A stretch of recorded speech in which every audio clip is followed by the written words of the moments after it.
Notice that I've got some icons here on my desktop, how I like them, a certain arrangement.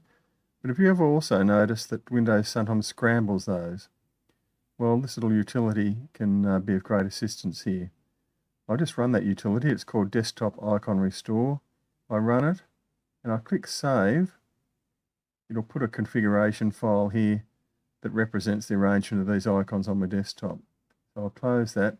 Now I'll deliberately scramble things. So I'll move this over here, maybe move this, move a couple of icons all over the place, this one down, this one over here.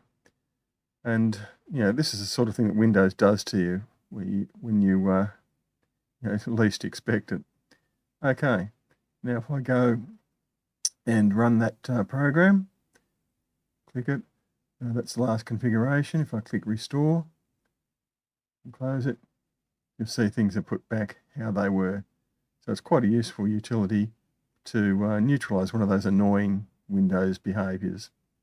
Okay, I'll leave it there. Thanks for watching.